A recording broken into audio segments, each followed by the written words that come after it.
Hi అందరికి welcome to మినియర్ 555. ఎలా ఉన్నారు? అందరూ బాగున్నారా? ఫస్ట్ అయితే బాండిల్ని ఇగ్నోర్ చేయండి. ఎందుకంటే ఎంత హెల్దీ ప్రిఫరెన్స్ ఇచ్చినా కూడా ఇలాంటి కర్రీస్, ఇలాంటి ఫ్రైస్ చేయాలంటే మాత్రం సిల్వర్ బాండిల్లోనే చాలా బాగా వస్తుంది.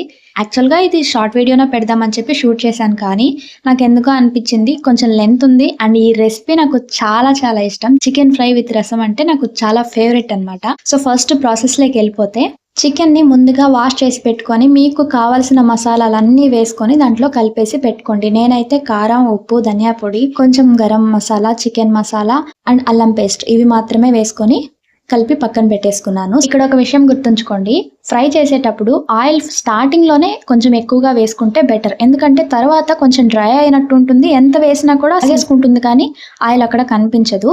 సో స్టార్టింగ్ లోనే కొంచెం ఎక్స్ట్రా వేసుకున్నాను. ఆయిల్ హీట్ అయ్యాక ఆనియన్స్ వేసేసి, ఆనియన్స్ కూడా బాగా బ్రౌన్ కలర్ వచ్చేంత వరకు వేయించిన తర్వాత దాంట్లో ఇంకొంచెం అల్లం పేస్ట్ యాడ్ చేసుకొని, అల్లం పేస్ట్ కొంచెం పచ్చివాసన పోయేంత వరకు వేయించుకొని, ఆల్రెడీ కట్ చేసి పెట్టుకున్న టొమాటోస్ అయితే యాడ్ చేశాను. సో ఆ టొమాటోస్ కూడా బాగా వేగిన తర్వాత మనం మ్యారినేట్ చేసి పెట్టుకున్న చికెన్ తీసి దాంట్లో వేసేయడమే. ఇంకా నేనైతే స్టార్టింగ్ లో కొంచెం మూత పెట్టేసి సిమ్ లో పెట్టేసి చికెన్ ని ఒక 10 మినిట్స్ అట్లా ఉడకనిస్తాను. మధ్య మధ్యలో కలుపుకుంటూ ఒక 10 మినిట్స్ తర్వాత మీడియం ఫ్లేమ్ లో పెట్టి మంచిగా నీళ్ళన్నీ వస్తాయి కదా, నీళ్ళన్నీ ఊరికిపోయే వరకు చికెన్ ని బాగా ఉడకనించుకోవాలి. సో ఆ వాటర్ అంతా కూడా ఇంకిపోయిన తర్వాత ఒకసారి చెక్ చేసుకుంటే చికెన్ ఉడికిందా లేదా తెలుస్తుంది.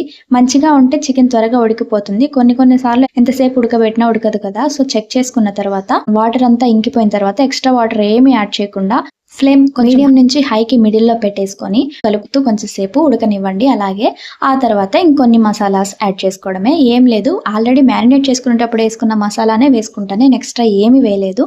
ధనియాల పొడి, చికెన్ మసాలా, గరం మసాలా, కావాలంటే కొంచెం కొబ్బరి కూడా యాడ్ చేసుకోవచ్చు. అవన్నీ వేసిన తర్వాత బాగా హై ఫ్లేమ్ లో పెట్టి మంచిగా చికెన్ ని కలుపుతూ ఉంటే ఒక 10 to 15 మినిట్స్ వరకు కలపాలన్నమాట. కానీ ఫస్ట్ చికెన్ మసాలా, గరం మసాలా వేసుకొని బాగా కలిపి లాస్ట్ ఒక 5 మినిట్స్ స్టవ్ ఆఫ్ చేసే ముందు మాత్రం ధనియాల పొడి వేసుకొని కలుపుకుంటే చికెన్ ఈ కలర్ లో ఇంత మంచి టేస్ట్, అసలు రెస్టారెంట్ లో కూడా ఇంత మంచి టేస్ట్ ఉండదు. నాకు టైం లేకపోయేసరికి నేను అన్ని ఒకేసారి వేసేసాను. చెప్పినట్లయితే మీరు ట్రై చేయండి, చాలా బాగుంటుంది. ఇంతవరకు చూసారు కదా, వీడియో నచ్చిందా? అండ్ చికెన్ ట్రై చేశారా? ఎలా అనిపించిందో కూడా ఖచ్చితంగా ఒక కామెంట్ అయితే చేసి, లైక్ చేసి మన ఛానల్ ని సబ్స్క్రైబ్ చేసుకోండి. Thank you for watching.